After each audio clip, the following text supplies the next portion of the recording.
Love, you are as strong as a dark blue mountain.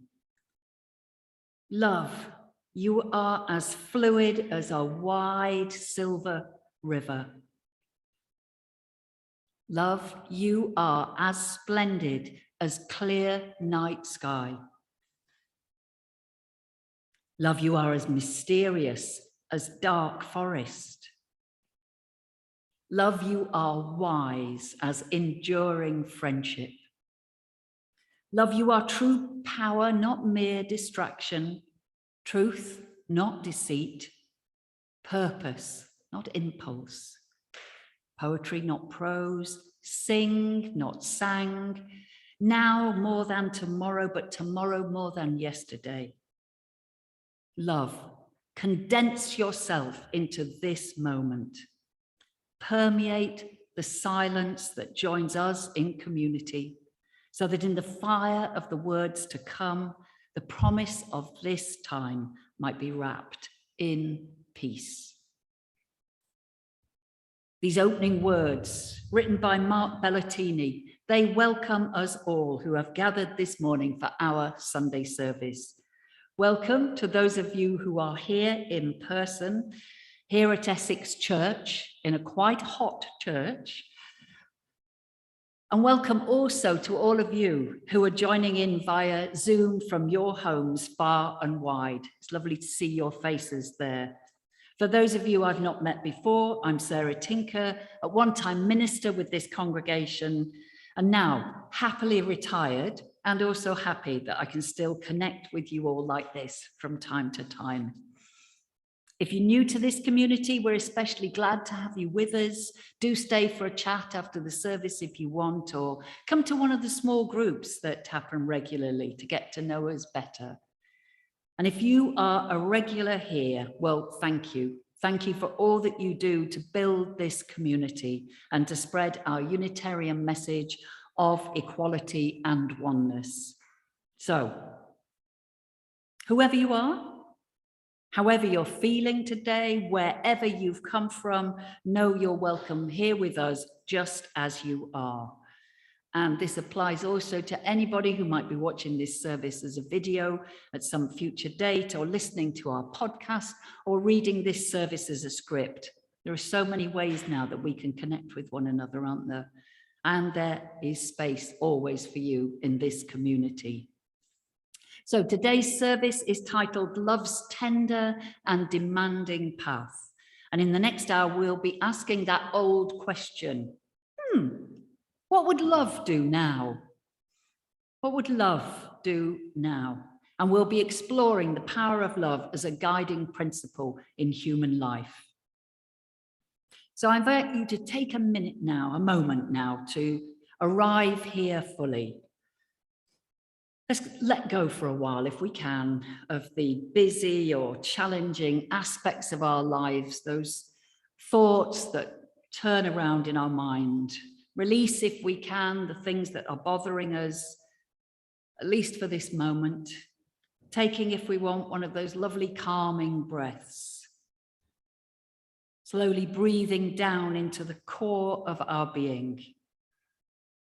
And as we breathe out, we can awaken to the beauty of this moment, here, in this gathered community. Be that in person or connected through the digital realm, it is good to be together. It's good to make time and space for connection. Connection with ourselves, connection with one another, and connection with that which we hold to be of greatest worth.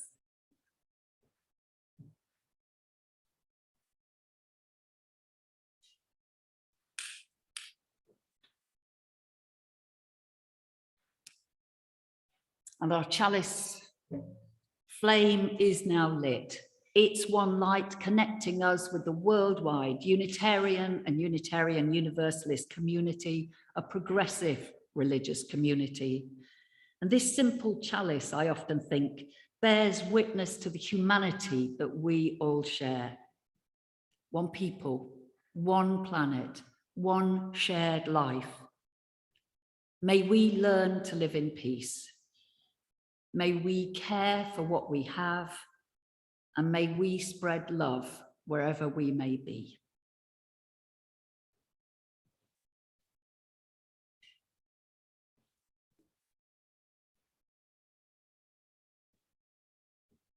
So let's settle ourselves now for a time of prayer and reflection.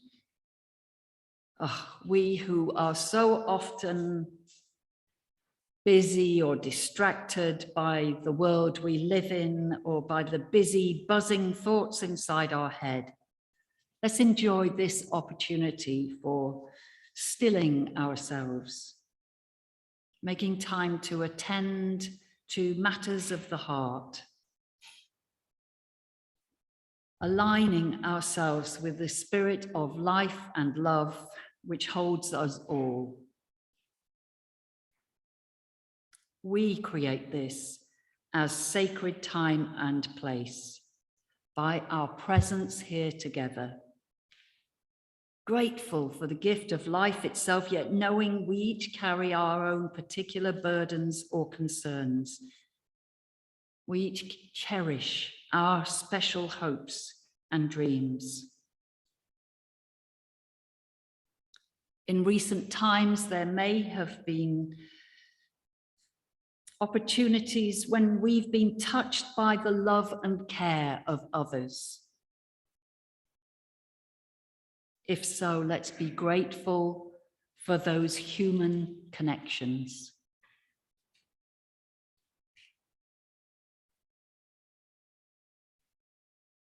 There may have been times when we could have shown greater care for another.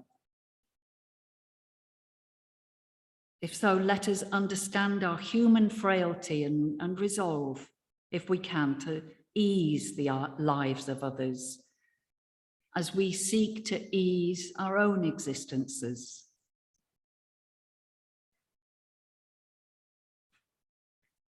We may well feel troubled by the turbulent times in which we live, the uncertainties of our own country's political systems,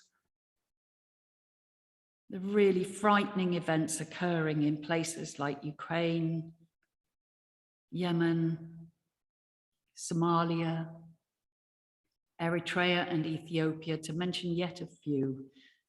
And the economic pressures facing so many people. May all such human dilemmas be held in the heart of a love that will not let us go. A love so much greater than ourselves. A wondrous love that may lift us when we feel ourselves to be sinking beneath life's struggles. On this warm day in London, we might experience such a love as a gentle, cooling breeze upon our cheek, an unearned gift to all. And in a few shared moments of stillness, I invite you inwardly to seek the love and support you might need this day.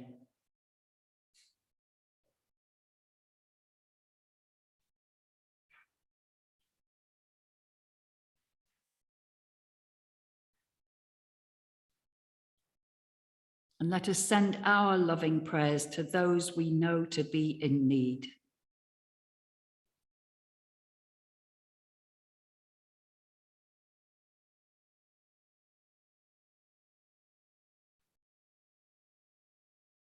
And so may all beings find some comfort. And to this aspiration, let us join in saying, if we so wish, that ancient word, Amen. So may it be.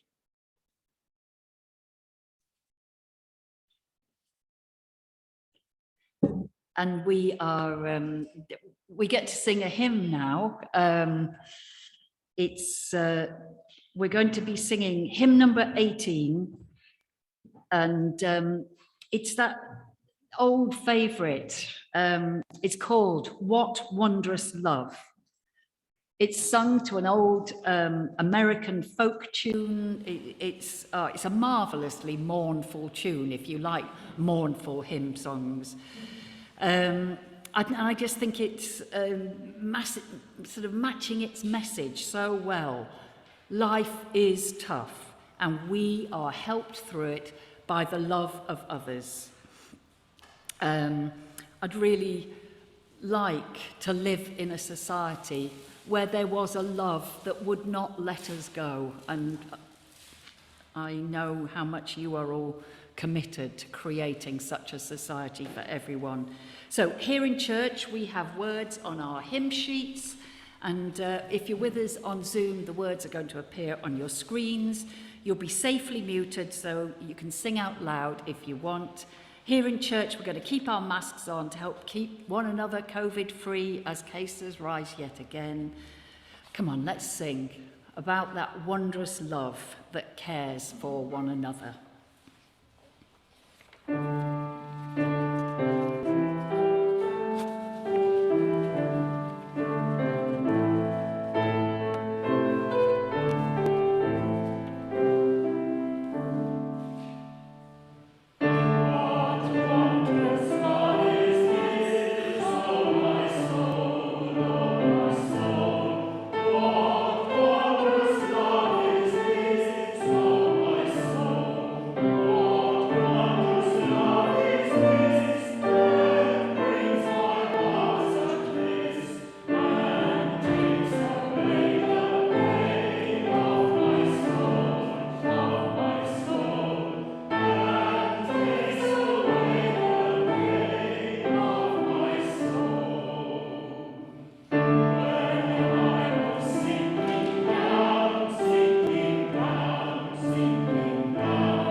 This reading begins with words adapted from Ralph Waldo Emerson's poem titled "Give All to Love."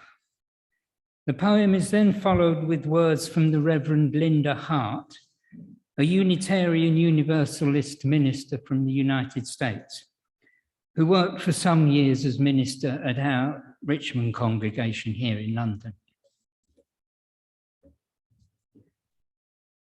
Give all to love. Obey thy heart. Friends, kindred, days, estate, good fame, plans, credit, and the muse, nothing refuse. Follow it utterly, hope beyond hope. High and more high, it dives into noon with wing unspent. Untold intent. But it is a God, knows its own path and the outlets of the sky.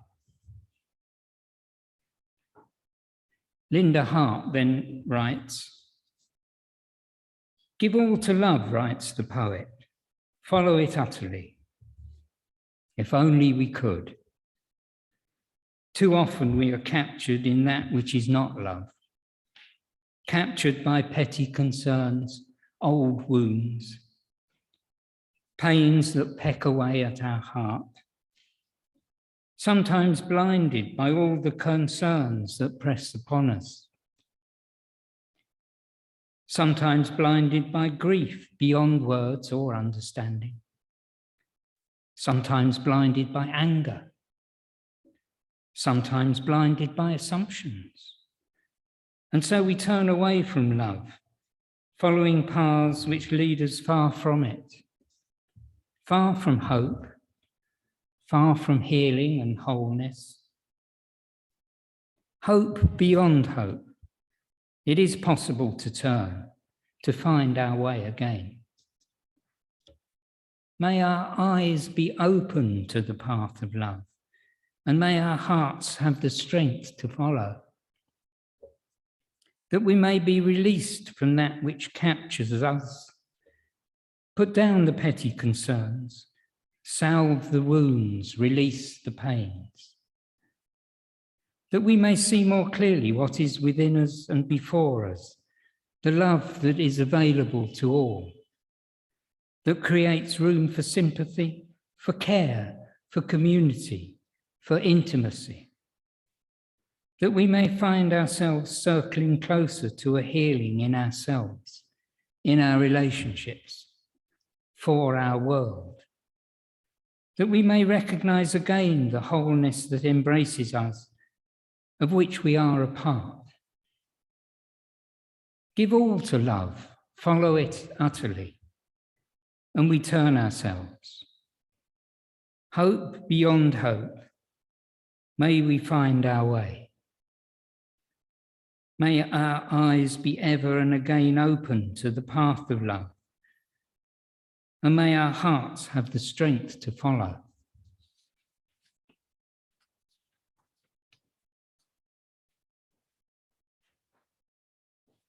Oh, thank you, Brian, for that reading. Much appreciated. We're moving into the quiet, meditative part of our service now, and there are going to be a few words from me to lead into a good 3 minutes of silence, which will end with a chime from our bell. And then Sandra, our pianist, will play the classic Beatles love song, Something. So let's ready ourselves in whatever way works for us. Maybe adjust your position, maybe soften your gaze or close your eyes. You might even want to switch off your cameras at home if that's more relaxing for you. And let's be aware of our bodies in our seats, or maybe standing or lying. Have that sense of our feet, perhaps resting on the earth below us. The places of connection between our body and the furniture or the floor. Let's enjoy a few gentle, conscious breaths, nothing forced, just natural, restful breathing. And we might have that sensation of sinking down a bit as our muscles relax. We might feel the muscles of our face and neck and shoulders particularly relaxing. You might want to just adjust yourself so that you feel a bit more comfy. Our meditation today is called Love as Our Guiding Principle, and I invite you, if you wish, in our quiet time to consider how love might be a guide in our lives. Not particularly the heightened state that is romantic love, lovely though that can feel at times, but a steadier kind of love, that the love that sticks around and sees things through, that the love that cares, the love that is kind and compassionate and sensible, and the love that wants the best for others as well as ourselves. How might this kind of love shape human living? How might this kind of love guide our path? How might this kind of love assist us in making choices and decisions, shape how we think and speak about others and with others? Help us in our dealings with those we find difficult. So as we enter the fellowship of silence together, I wonder how love might guide us this day. What could be different with love at the helm?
Psalm 23 for this moment by Reverend Kevin Tarser.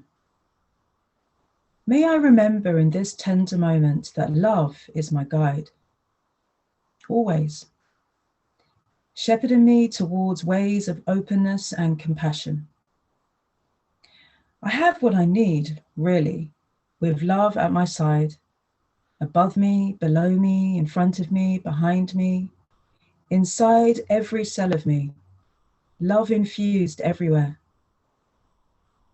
Just when the weight of the world I inhabit threatens to drop me in place and press my hope down into the ground beneath me, love invites me to rest for a gentle while and leads the center of my soul to the quiet, still, restoring waters nearby that somehow I had not noticed. And so love quietly sets me once again on its tender and demanding path. Even when the walls close around me and the cries of death echo through untold corners, gripping my heart with fear and sadness, I know that all will be well, and I will be well. When love whispers near to me, glints at the corner of my eye, rests with gentle and persistent invitation upon my shoulders, yes, love blesses me. Even as the sources and symbols of my pain look on. Love blesses me from its infinite well, and I turn and notice that goodness and kindness and grace follow me everywhere I go. I live in a house of love, love that will not let me go. I live in a house of love and always will.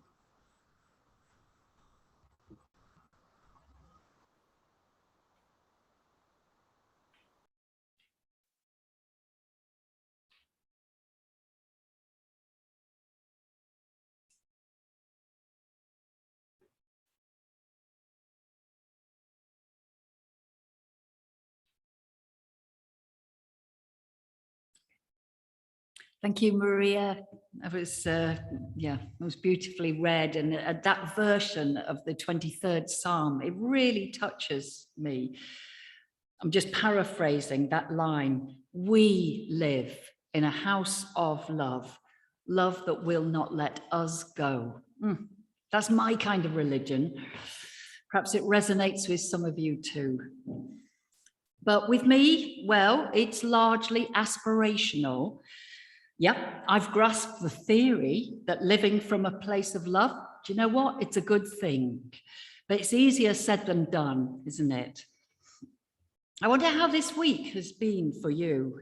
We've had my grandson, Zach, and a friend's dog, Lassie, staying with us. Two creatures I love very much indeed. Yet by day 3, my love, it was wearing thin. When I said that it would be okay to cook naan breads from scratch, I didn't realize that I'd have to be the kitchen assistant for 2 hours and that it would involve a very hot oven and using every mixing bowl the cupboards possessed. And when I said that it would be fine for Lassie the dog to wander in the garden freely, I didn't realize that she'd choose to do a poo and do that scratching thing that dogs do, right on top of some favorite and very delicate plants. Yeah, love as an idea, that's easy and lovely, but love as a reality can be more of a challenge to maintain. I've heard a wise spiritual teacher explain that love will bring to the surface all that is unlike itself in order for the work of healing to begin. And that's the task of being human, I reckon, to learn, to grow, to develop ourselves through exploration and understanding of our responses to life, where we find ourselves out of love. That is the task, to gently unravel the knots and the tight places in our being so that we can return to a state of loving kindness for ourselves and with all those we share this life with. Now, here in Britain, it's been one of those weeks politically, hasn't it? I've been watching the unfolding saga of our Prime Minister's resignation as leader of his political party and the stepping up of endless, it seems, potential candidates for this position of leader of the country. And because this service theme of love has been in my mind, well, I just couldn't help but ponder, what leader might our country have if the main quality we sought in leadership was love? Yeah, they'd probably also need to have an economic crystal ball and extensive experience in managing teams of people and a remarkable skill in managing the media, not to mention world diplomacy. But, oh, what a difference it could make if everyone who sought high office had to prove that they had cultivated their heart center, had to show that they would govern with love and from love. Because love, I reckon, lifts us beyond self-interest. Love widens our perspective so we don't forget the most needy in our society. Love reminds us to put ourselves in the position of another before we judge them, and to work with others rather than against them. Love is just not adversarial by nature. It's perhaps worth reminding ourselves that these aspects of love are not about love as an emotion, which will, like any emotion, it's a fleeting thing that comes and goes with the moment, doesn't it? No, this kind of love, it's a way of being in life. It's an orientation that starts with a loving relationship with ourselves and then reaches way beyond selfhood. It's an orientation that reaches beyond any sense of us and them to a wider vision where we experience that connection, that oneness with all that is. This, I reckon, is love's tender and demanding path that we heard of in Kevin Tarser's reworking of the 23rd Psalm. Love's tender and demanding path.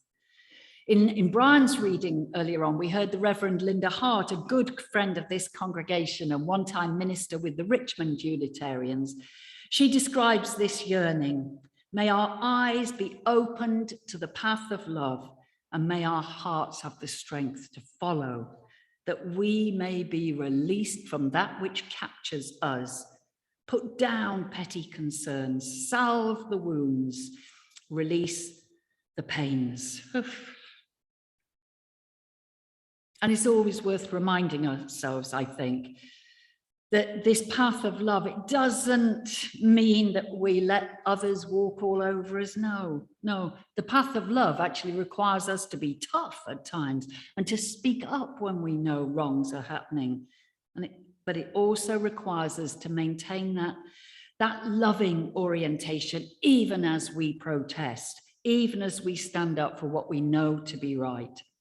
And I reckon, well, this is the work of a lifetime, to expand our capacity for love and to allow its power to work through us, to guide us, to be the principle with which we live our lives. And this truly is work, isn't it? Work of self-examination with a commitment to honesty, work of just picking ourselves up, starting again when we fall short. In one of my notebooks this week, I found this quotation from Kabir, 15th century Indian mystic poet. It's a classic, I'd say, of Kabir's, this one. He writes, "It's easy to bear the heat of the fire, and likewise it is possible to tread the edge of the sword, but to sustain an unchanging love is a most difficult business." To sustain an unchanging love is a most difficult business. I just think that's beautifully expressed by Kabir. So I invite you to join me in the weeks ahead as we watch the political shenanigans unfold and as the life of our wider world continues, no doubt, to trouble us deeply. Let's observe and hold that question in our hearts. What would love do now? It'd probably whisper a suggestion to us. Turn off the TV or radio. Go and do some gardening. Take a walk in the park, or, why not make some naan bread from scratch on a hot day? Thank you. So we're going to sing again now, if we wish. Our closing hymn, it speaks of love as our guide in life. And we'll find the words on our hymn sheets or up on your screens if you're at home. Feel free to stand, sit, sing, or simply enjoy the music. Whatever we get up to and wherever we are, love can guide us.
Some announcement now. Thank you to everyone who's helped with today's service. Our tech team of Jane, Ramona, and Janine. Without you, nothing could work properly at all.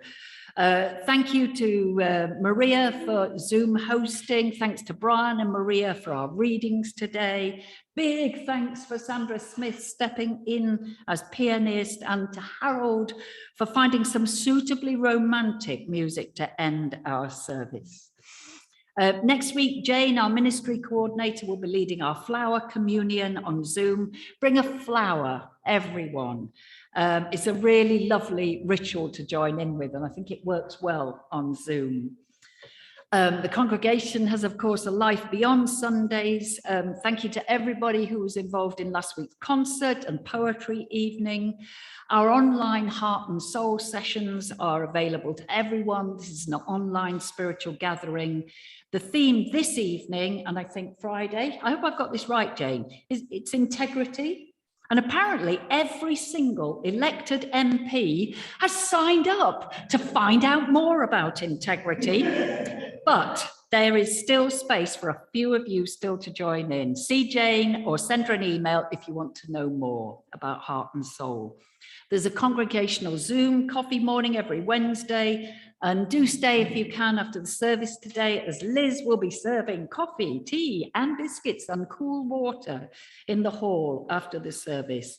And for those of you on Zoom today, there'll be a virtual coffee session hosted by Maria afterwards, so do please stay around for a chat. Date for your diaries. Sunday, the 31st of July, the West London Green Spirit Group are inviting people to join them here for a picnic out in the park, and a walk if you want. All of this, of course, is optional. To make it easier, we're planning some of us to be in the church to join in the Zoom service. We've not done this before, but see if a little group of us can be here on Zoom whilst Jane's leading from home, and then we can set off after that. So have a word with me or David, or send us an email if you'd like to know more. Now, for our closing blessing, you can find the words of this E. Cummings poem on your hymn sheet, or the words can be found on our website. I thought this would be a good opportunity to say, in the sermons section of our website, we put the scripts of every service there. So if there's ever a reading that you like and you want to find again, it's there, including this sweet poem by E. Cummings called Love is a Place. Love is a place, and through this place of love, move with brightness of peace all places. Yes is a world, and in this world of yes, live skillfully curled all worlds. So may each of us in the week that lies ahead find this place called love in our hearts. A love that contains everything, cherishes everything, guides everything, that we may never feel lost or alone. And with love in our hearts, may we reach out to others who may be sinking down and be in need of a helping hand or a kind word or deed. For in this strange and wondrous thing called life, well, we're all in it together, aren't we? And none of us escapes alive. So this is the adventure. This is the place, and this is the time, right now. Amen. Go well, all of you, and blessed be.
Try to keep warm while taking a sleigh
stop and looking in my prime.